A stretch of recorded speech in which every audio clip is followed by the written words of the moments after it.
Curiosamente, data de la misma época que el triple enterramiento.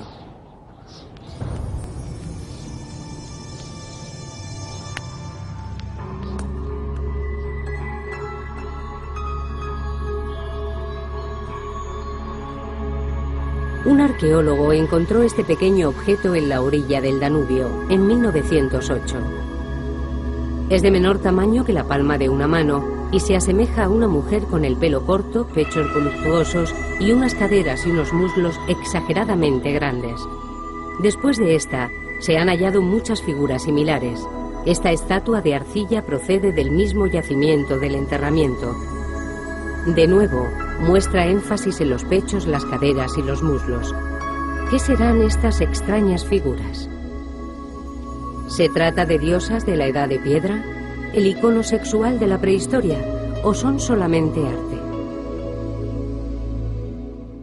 Algo destacable respecto a estas figuras es que la gente tenía que emplear bastante tiempo en esculpirlas. De esto se deduce que ya no dedicaban todo su esfuerzo a la supervivencia. La mayoría de los especialistas que las han estudiado son hombres y han interpretado las figuras desde su punto de vista. Algunos infieren que al ser mujeres y estar desnudas, debían ser una representación del icono sexual. También han pensado en ellas como artilugios educativos, algo fabricado por mujeres para transmitir los secretos de la feminidad a las jóvenes de la tribu. No tenemos por qué asumir que fueran fabricadas por hombres, ni que fueran fabricadas para hombres. De ahí que sea tan complicado atribuirles una función.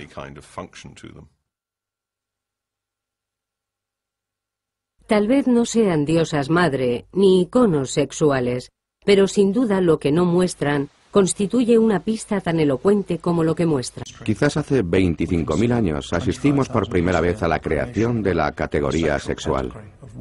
En este momento se empieza a ver a las mujeres como categoría sexual, no como personas individuales sexuadas, y tampoco como representación de un individuo que era amado por sí mismo y por sus virtudes.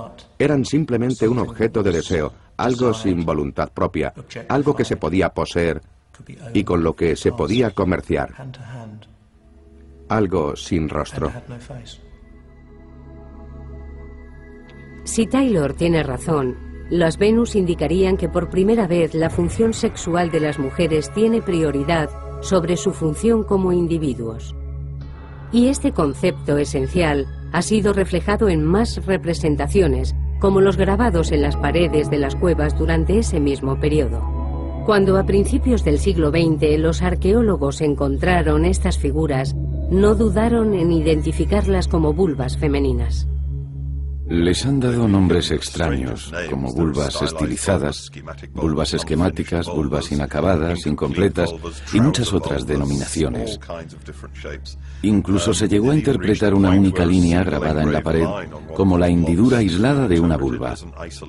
Todo esto nos dice mucho más de los intérpretes que de las personas que esculpieron las figuras.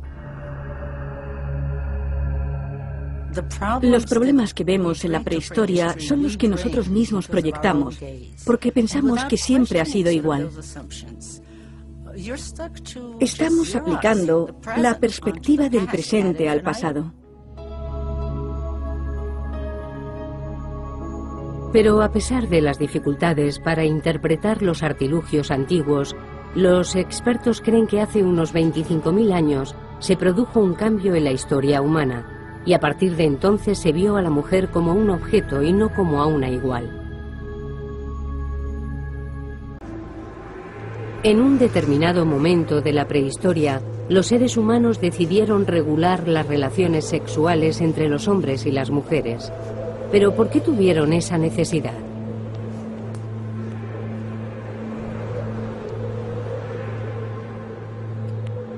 En la Edad de Hielo, cuando los grupos eran pequeños y estaban estrechamente unidos, no se necesitaban normas. Pero cuando las tribus empezaron a mezclarse, todo se complicó.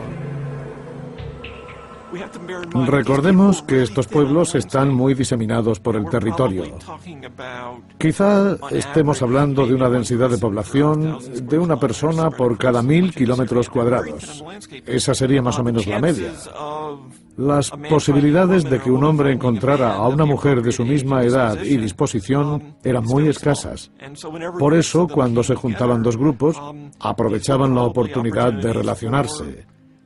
Esas relaciones sociales eran clave a la hora de encontrar miembros del sexo opuesto a los que poder unirse.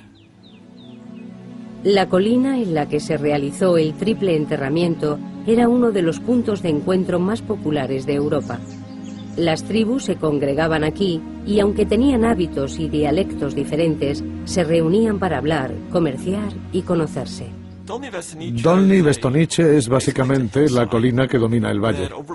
Por eso eran una referencia para todos los pueblos circundantes. Era el lugar al que acudían cada año desde hacía siglos. Podríamos compararlo con un exuberante oasis en medio de una zona desierta, y a la gente le gustaba visitarlo. Cuantos más pueblos se congregaban, más se debilitaba la estabilidad social y sexual de cada uno en particular. Cada vez eran más los candidatos y más las oportunidades de tener relaciones sexuales. Por eso, con estas agrupaciones a gran escala, surgieron ciertas normas sobre el sexo. Pero las normas están para romperse. En Dolní Bestonice había un grupo de 100 o 200 personas viviendo juntas. Y también allí es donde se localiza este enigmático enterramiento. Quizá nunca podamos reconstruir con exactitud la historia, pero intuimos que pudo deberse a la violación de alguna norma sexual. O puede que el enterramiento en sí fuese un modo de implantar una norma, quizá la primera ley referida al sexo. Este triple enterramiento es el presagio de lo que ocurrirá en el futuro. La evolución de la sociedad hace que el individuo como tal vaya perdiendo terreno. Esta tumba debe completarse como una obra de teatro que pretendía aleccionar a la gente. Si esa es la verdadera interpretación del enterramiento, parece que la vida sexual de nuestros ancestros no se regía por la procreación, pero tampoco era un ideal de libertad sexual. Antes de los primeros asentamientos y de la existencia de las primeras ciudades, ya se implantaban normas y castigos para los